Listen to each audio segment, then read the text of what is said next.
Et puis là, pour le thème rugby, Juju, il va falloir que tu m'expliques beaucoup de choses. Parce que, attention, petite révolution au rugby, bah ouais, mais il a bossé. Terminé les tests matchs et autres tournées d'automne ou d'été pour l'année prochaine, en tout cas, avec la naissance du tout petit dernier, le nouveau bébé, le championnat des nations, qui va voir le jour en 2026. Juju, qu'est-ce que c'est que ça? Dis-nous tout, qu'est-ce que c'est? Oui, à partir de l'année prochaine, on aura cette compétition qui reviendra tous les 2 ans. Un tournoi qui va réunir les 12 meilleures nations du monde. Dans le détail, alors les 6 équipes du 6 nations, là, la France, l'Angleterre, l'Irlande, Pays de Galles, Écosse et Italie, affronteront les 4 équipes de l'hémisphère sud, Afrique du Sud, Nouvelle-Zélande, Australie et Argentine, et 2 équipes invitées, le Japon et les Fidji. Chaque équipe jouera 6 matchs contre des adversaires de l'autre hémisphère entre juillet et novembre 2026. L'été prochain, les nations de l'hémisphère nord se rendront par exemple dans le sud. Ça veut dire que la France jouera donc la Nouvelle-Zélande le 4 juillet. Une semaine après, eh bien, elle ira jouer contre l'Australie, puis le Japon. Et en novembre, ce sera au tour de l'hémisphère sud de se déplacer dans le nord. Okay. La France va recevoir les Fidji, l'Afrique du Sud ou encore l'Argentine. Après ces 6 rencontres, les 2 nations du classement de leur hémisphère s'affronteront lors d'un week-end spécial à Londres le 29 novembre 2026 pour couronner la meilleure équipe et déterminer quel hémisphère domine le rugby mondial.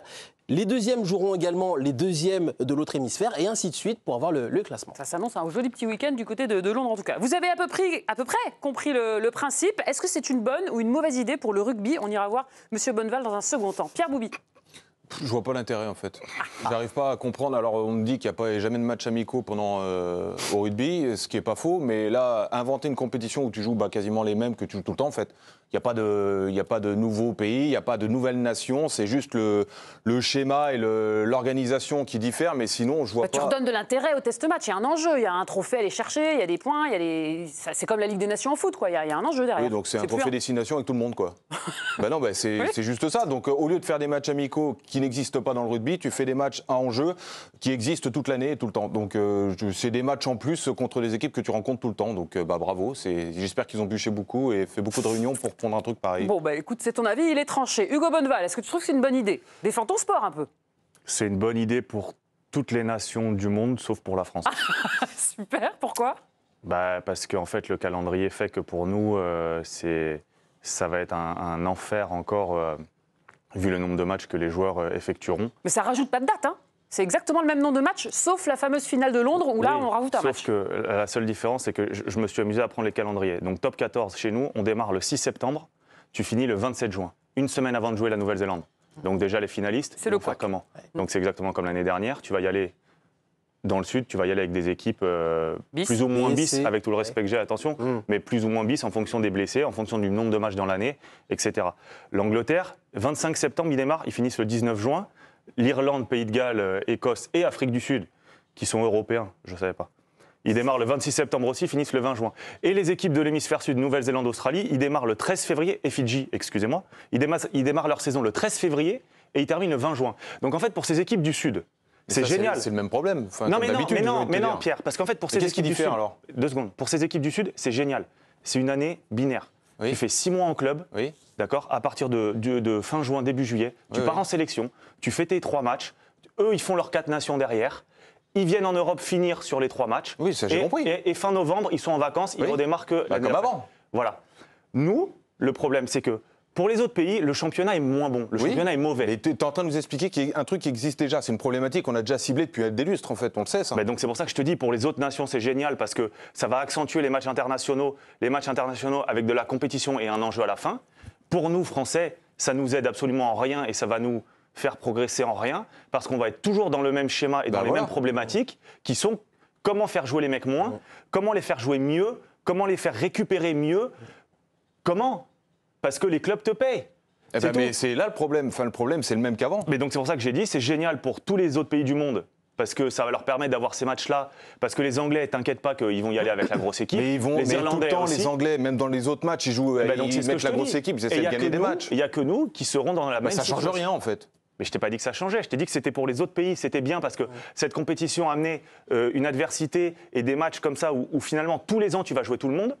Parce que comment ça se passe aujourd'hui? Aujourd'hui, moi je partais en tournée en Australie, tu pars en Australie un mois, tu joues 3 fois l'Australie l'été. Là ils vont partir en Océanie, en l'occurrence ils vont jouer l'Australie une fois, la Nouvelle-Zélande, le Japon. À côté. Bon, C'est à côté, Pierre. Bah, c'est pas. Enfin, je veux dire, il y a des déplacements plus compliqués. Non, mais c'est à côté. Tu prends 25 heures pour aller à Auckland. Derrière, tu prends 6 heures pour monter à Melbourne. Une fois que t'as fait et derrière, tu reprends. Non, mais c'est pas à côté. Et tu multiplies les adversaires, c'est plutôt bien ça. Oui, mais c'est ce que je te dis. Donc pour les autres nations, c'est génial. Pour nous, on va être dans le même schéma et dans le même problème de comment faire. Donc, Alisson, c'est pas une bonne idée. parce que si je prends l'exemple de la Ligue des Nations, c'est un succès en foot. On a arrêté les matchs amicaux, on a mis une compète et on les joue et il y a de l'enjeu et c'est sympa. Est-ce que c'est pas applicable en rugby? Moi, je pense que si, je suis d'accord. Alors, c'est difficile de passer après Hugo parce qu'il a tout dit. En fait, moi, je suis raccord avec lui. Je trouve que c'est bien parce qu'on veut promouvoir le rugby. Le fait que les mecs jouent à différentes nations au lieu de jouer 3 fois la même équipe, c'est rébarbatif et c'est saoulant. Moi, je l'ai déjà fait dans le passé, dans ma carrière. C'est quand tu pars sur un mois et tu joues 3 fois le même pays. C'est relou, parce que au bout de 2 matchs, tu te connais, c'est bis repetita. Maintenant, il y a toujours, et encore, la même chose, c'est le calendrier, les Français, c'est hyper complexe. Comment on fait pour protéger les joueurs, pour qu'ils puissent se reposer? Donc pour la France, ça ne change pas grand-chose. Par contre, c'est vrai que pour les autres nations, du coup, c'est top. Parce qu'eux, ils ont le temps de se reposer, ils vont jouer des super matchs, il y a de l'enjeu. Je trouve que c'est bien. Et le fait de se faire rencontrer sur un week-end les deux meilleurs, je trouve que c'est attrayant. Ce petit côté week-end à Londres, là, avec les 2 meilleurs et voir les 3, 4, 5, ça va être le c'est une finale pic de l'année. On va tous avoir envie de regarder ça. Ça te donne plus d'enjeu qu'un éternel match amical. Je dis pas, mais évidemment, c'est une finale.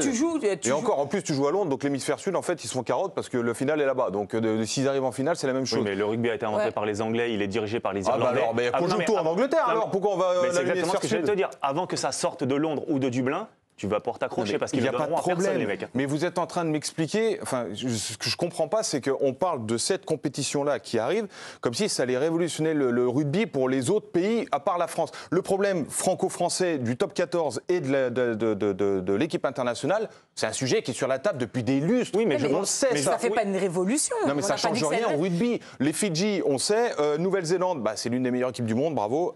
Les Box, c'est pareil. L'Australie, c'est pareil. L'Angleterre, l'Irlande, en fait, on joue contre les mêmes que d'habitude. Oui, mais sauf que les autres pays. Le Japon, c'est une bonne équipe. Enfin, je veux dire, c'est une bonne nation. Non, mais ce que je veux dire, c'est que pour ces autres pays, ces matchs-là en jeu qui vont être joués avec leurs meilleurs joueurs, dans l'optique de faire progresser leurs meilleurs joueurs pour la Coupe du Monde. Parce que la vérité, c'est tous les 4 ans. Oui. C'est bien. Mais oui, mais mais d'habitude, c'est la même chose. Est-ce que c'est bien ou pas? Je te dis juste que pour les autres nations, oui, je pense que c'est bien parce que ça va accentuer ce truc. Mais ça change rien. Tous les...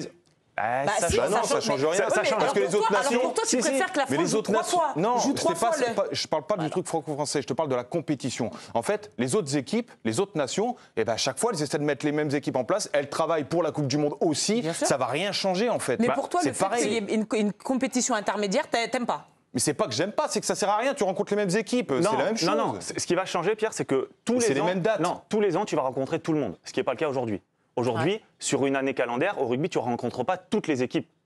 Tu ne les rencontres pas toutes. Tu rencontres celle destination, mais quand tu vas dans l'hémisphère sud, souvent, tu as une et après, tu ne rencontres pas tout le monde. Tu vois là, tu vas rencontrer tout le monde.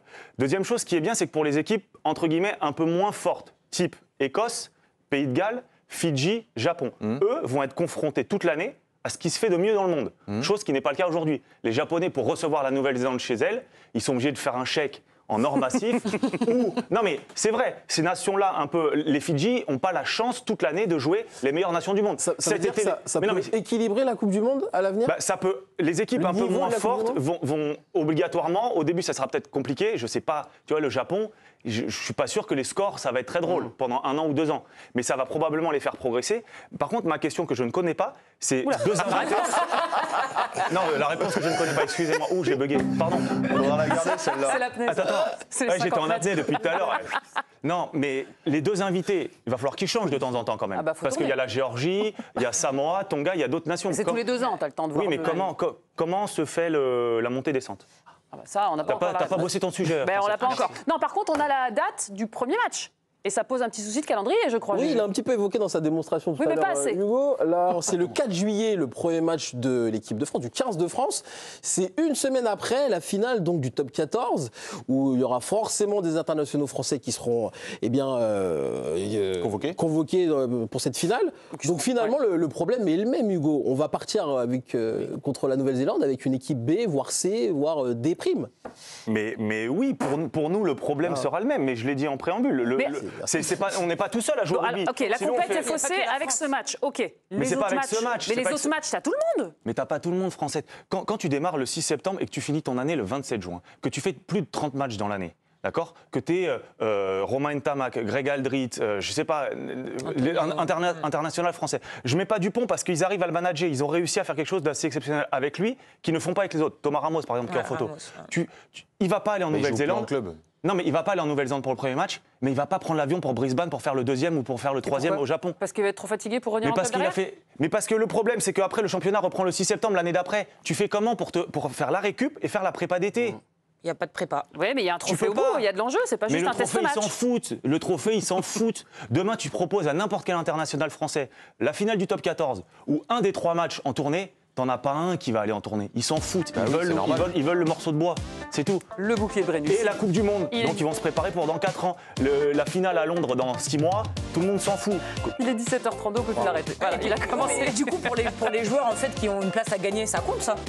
Oui. Bon, annule la pub là, parce que ça, il va pas s'arrêter. Pas du tout.